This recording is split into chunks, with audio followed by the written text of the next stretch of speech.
dear students, welcome to today's class. In this class, we will learn about chapter number 14. This is a sources of energy. Let us start our syllabus with this chapter. This is a sources of energy. Here in this lesson, we will learn about what are the needs of energy in our daily life. What are the needs of energies in our daily life, and also what are the different sources of energies and also the working procedure. Okay, let us start this lesson with the meaning of energy. What is meant by energy? Here the capacity to do work. The capacity to do work is called as what? Energy. Here without energy we can't able to do anything, but with the help of energy we can do work in our daily life, is it not? Here the availability of energy is different. The availability of energy is different. So this is what energy can only be converted into one form of energy to another form of energy. Here energy can be converted into one form to another form. Okay. Here let us know about this concept with the example. So first example tells that if we take one plate, metal plate. Here the metal plate we will drop. If we drop a metal plate at a certain height, it will reach, when it will reaches the surface of the ground, what it will happen here, it makes some sound. That metal plate makes some sound when it hits the surface of the ground. Here the storage of a potential energy can make sound when it hits the surface of the ground. So ಇಲ್ಲಿ ಏನಾಗುತ್ತೆ, ಒಂದು metal plate ಅನ್ನು ತಗೊಳ್ತೀವಿ. So ಆ metal plate ಅನ್ನು ನಾವು ಸ್ವಲ್ಪ ಮೇಲಿಂದ ಕೆಳಗಡೆ ಹೋದಾಗ ಏನಾಗುತ್ತೆ, ಅಲ್ಲಿ ಸೌಂಡ್ ಎನರ್ಜಿ ಆಗಿ ಕನ್ವರ್ಟ್ ಆಗುತ್ತೆ.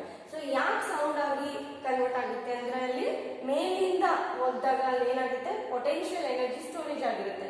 ಸೊ ಆ ಪೊಟೆನ್ಶಿಯಲ್ ಎನರ್ಜಿ ಯಾವ ಎನರ್ಜಿ ಆಗಿ ಕನ್ವರ್ಟ್ ಆಗುತ್ತೆ, ಅಲ್ಲಿ ಸೌಂಡ್ ಎನರ್ಜಿ ಆಗಿ ಕನ್ವರ್ಟ್ ಆಗಿರುತ್ತೆ. Okay. So next example, if you light a candle. So ನಾವು ಕ್ಯಾಂಡಲ್ ಅನ್ನು ಹಚ್ಚಿದಾಗ ಏನಾಗುತ್ತೆ, ಅಲ್ಲಿ ಕಂಪ್ಲೀಟ್ ಎಕ್ಸೋಥರ್ಮಿಕ್ ರಿಯಾಕ್ಷನ್ ಆಗಿ ಕನ್ವರ್ಟ್ ಆಗುತ್ತೆ. See here, the wax slowly converted into what? Liquid. Here the wax is slowly converted into liquid and it produces heat energy and light energy. So here in this process, totally it is an example for exothermic reaction. So exothermic reaction andre enu? Here exothermic reaction, it is also chemical reaction. Exothermic reaction andre idu ಒಂದು chemical reaction ಆಗಿರುತ್ತೆ. So it produces what? Heat or light energy. It will produce heat or light energy. So this process is called as what? Exothermic reaction. Okay. Next one. What are the needs of energy in our daily life? Here, what are the needs of energy in our daily life? So here, some points are given. Needs of energies. So in our daily life, we are using energy. Without energy, already I told you, we can't do anything. Okay. Here, some needs of sources of energies are. So first one they gave for making food. Okay, for making food and electrical, for lighting the bulbs, and also for running machines and agricultural purpose and what? Industrial activities purposes. So first one, for making food. Which type of energy is needed for making food? Here we know already. So with the help of the heat energy we can prepare the food, is it not? With the help of the heat energy we can make a food. So next one, for lighting. So with the help of the electricity, with the help of the electrical energy we can light bulbs or switch on the fans or any electrical appliances will be run with the help of what? Electrical energies. So next, for what? For running machines. For running machines also we can need a what? Electrical energy. So next one, for industrial activities and also for agricultural work.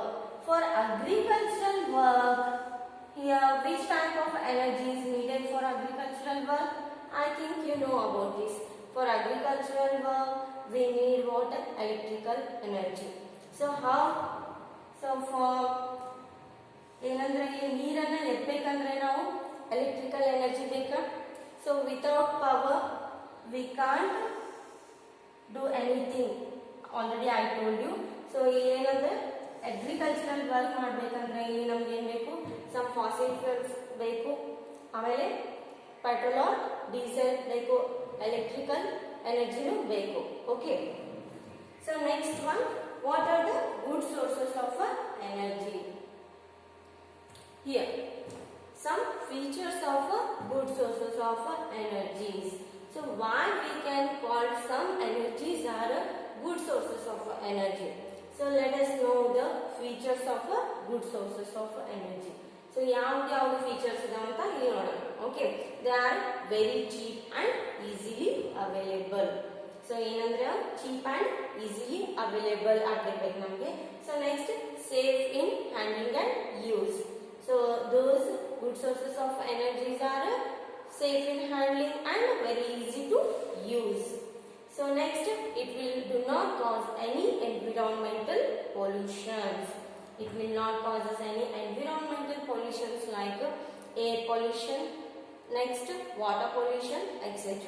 Here, this type of the sources of energy is not causes any environmental smokes. Like carbon dioxide, nitrogen and sulfur. They will not release us any smoke. Okay, any hazardous smoke. That's why they do not cause any environmental pollution. They can fire and it will not producing any smoke.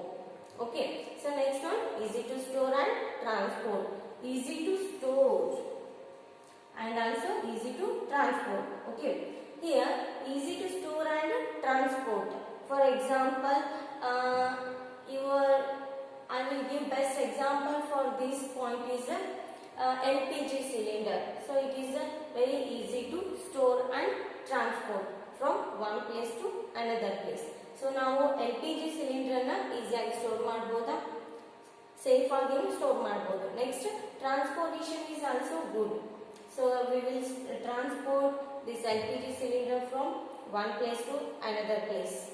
Okay, no? Understand? Next, classification of sources of energies.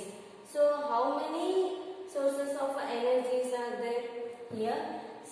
There are already two types of sources of energies are there.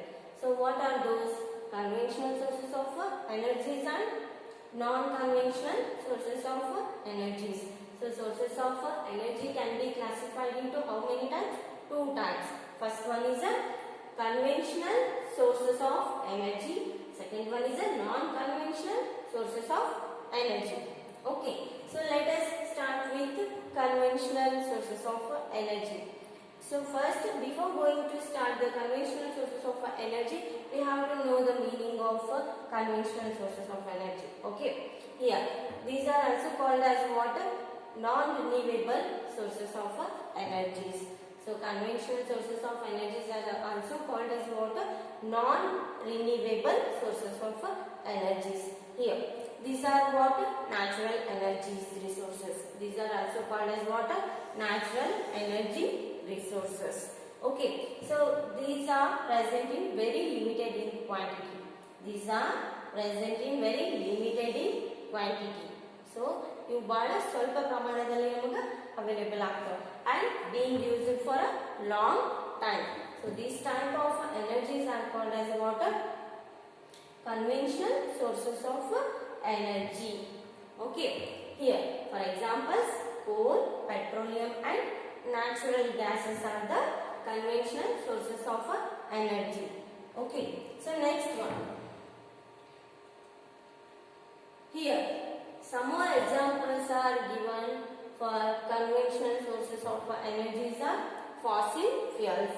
Next one, thermal power plants and also hydro power plants. So these are also the examples of what? Conventional sources of energies. Here first one, fossil fuels. So first let us study the fossil fuels. See here, what is meant by fossil fuels? Fossil fuels andre ಏನು? ಪಳೆಯುಳಿಕೆಯ ಇಂಧನಗಳು.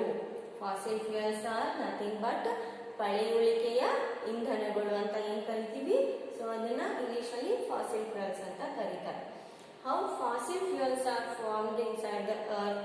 Here, some dead plants and animals, they can be decomposed. Some dead plants and animals can be buried under deep into the earth and they get decomposed and forms some gases. So these gases can be converted into what? Fossil fuels. So ಸಾವಿರಾರು ವರ್ಷಗಳ ಹಿಂದೆ, in millions of years ago, so some dead plants and animals are buried deep into the earth and get decomposed and form fossil fuels. They can be converted into water, fossil fuels. Okay, here this time the fossil fuels are formed inside the earth. So ಸಾವಿರಾರು ವರ್ಷಗಳ ಹಿಂದೆ ಏನಾಗಿರುತ್ತೆ ಅಂದ್ರೆ ಸತ್ತಂತ ಪ್ರಾಣಿಗಳು, dead plants and animals ಏನಾಗ್ತಾವ, ವಿಘಟನೆ ಕ್ರಿಯೆಗೆ ಒಳಪಡ್ತಾವ.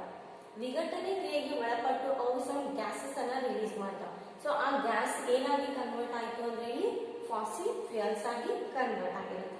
Okay, so this is a concept about fossil fuels.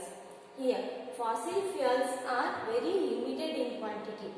So the fossil fuels availability is very limited in amount, and they will take so many years to form. So many, it means they will take millions of years to form. Not only single or 2 or 3 years. It will take to prepare or to form millions of years. It will take how many years? Millions of years to prepare under the earth. Okay. They are very limited in quantity, as I already told you. Here, next one, we use fossil fuels for most of our work. Okay, so we can use fossil fuels for most of our work. So by using like this only fossil fuels, what will happen here? The storage is completely decreased. The storage of fossil fuels under the earth is completely decreases day by day. So because of this reason, we have to conserve the fossil fuels for future use also. So ನಾವು ಇದೇ ತರಾನೇ fossil fuels ಅನ್ನ use ಮಾಡ್ತಾ ಇದ್ವಿ ಅಂದ್ರೆ ಏನಾಗುತ್ತೆ, day by day ಇದೇ ತರ ಯೂಸ್ ಮಾಡ್ತಿದ್ವಿ ಅಂದ್ರೆ ಸೊ ಒಂದಲ್ಲ ಒಂದಿನ ಈ ಫಾಸಿಲ್ ಫ್ಯೂಯಲ್ಸ್ ಖಾಲಿ ಆಗ್ಬಿಡುತ್ತೆ. ಸೊ ನಮ್ಮ ಫ್ಯೂಚರ್ ಮುಂದಿನ ಪೀಳಿಗೆಗೆ ಫಾಸಿಲ್ ಫ್ಯೂಯಲ್ಸ್ ದೊರೆಯದೇ ಇದ್ದಂಗಾಗುತ್ತೆ. ಸೊ ನಾವು ಇದನ್ನ ಇವಾಗಿಂದಾನೇ ಕನ್ಸರ್ವ್ ಮಾಡ್ತಾ ಬರಬೇಕು. ಸೊ ಯಾವ ತರ ಕನ್ಸರ್ವ್ ಮಾಡಬೇಕು ಈ ಫಾಸಿಲ್ ಫ್ಯೂಯಲ್ಸ್ ಅಂದ್ರೆ ಅಲ್ಟರ್ನೇಟ್ ಫಾರ್ಮ್ಸ್ ಆಫ್ ಎನರ್ಜೀಸ್ ಅನ್ನ ಯೂಸ್ ಮಾಡಬೇಕು. Okay, so wherever need of energy we can use that time only. So ನಮಗೆ ಎಲ್ಲೆಲ್ಲಿ ಎನರ್ಜಿ ಅವಶ್ಯಕತೆ ಇದೆಯಲ್ಲ, ಸೊ ಅಲ್ಲಿ ಮಾತ್ರ ನಾವು ಈ ಇಂಧನಗಳನ್ನ ಬಳಸಬೇಕು. ಸೊ ಬಳಕೆ ಇಲ್ಲ ಕಡೆ ಎಲ್ಲ ಯೂಸ್ಲೆಸ್ ಅನ್ನೆಸೆಸರಿ ಆಗಿ ಈ ಫಾಸಿಲ್ ಫ್ಯೂಯಲ್ಸ್ ಅನ್ನ ಬಳಸಬಾರದು. Okay, because we need fossil fuels for our future use also and we have to conserve this. Okay, so this is about what fossil fuels. So next, disadvantages of burning fossil fuels. So here, without burning the fossil fuels, we can't do anything. We can't move one place to another place. So here, this is a very necessary, this is very needful things in our life. But it also causes some disadvantages. Here, see this one, disadvantages of burning water, fossil fuels. What are the effects of burning fossil fuels? Here, first point is fossil fuels will produce some oxides of gases. So, this burning of fossil fuels produces some oxides. Those are carbon, nitrogen and sulfur. So, here these type of the gases are acidic in nature. Carbon, nitrogen and sulfur, these are acidic in nature. They also causes what? Acid rain. What is mean by acid rain? Do you know the meaning of acid rain? The acids which are present in acid rain are nitrogen and sulfur. Nitrogen ಮತ್ತು sulfur content water ಇಂದ ಏನಾಗುತ್ತೆ acid rain ಆಗುತ್ತೆ. Okay. ಇಲ್ಲಿ ಏನಾಗುತ್ತೆ? It also causes the releases of gases also causes what? Air pollution. So the burning of fossil fuels releases carbon dioxide, carbon, nitrogen. So like this. Okay, these gases can cause us air pollution. And also the acid rain also causes water, soil pollution, then animals, and it also causes the life process of animals and all plants becomes destroyed. Totally ecosystems becomes destroyed because of due to water acid rain. So burning of coal and petroleum produces what? Oxides, harmful oxides. Those are carbon, nitrogen and sulfur. Already they pollute water, air, and also they can lead to the formation of water acid rain. So what are the acids present in acid rain? What are the acids present in acid rain? Nitrogen and sulfur. Nitrogen and sulfur. The acids present in acid rain are nitrogen and sulfur. Okay. Emission of gases also causes what? Global warming. So emission of some gases also causes what? Global warming, and also it causes a greenhouse effect. Here in large amount of carbon dioxide will be releases. Large amount of carbon dioxide will be releases. They can leads to temperature becomes high. The atmospheric temperature becomes high. Because of this reason, they can cause us also greenhouse effect. Okay, these are what disadvantages of burning what? Fossil fuels. Okay, continue in next class.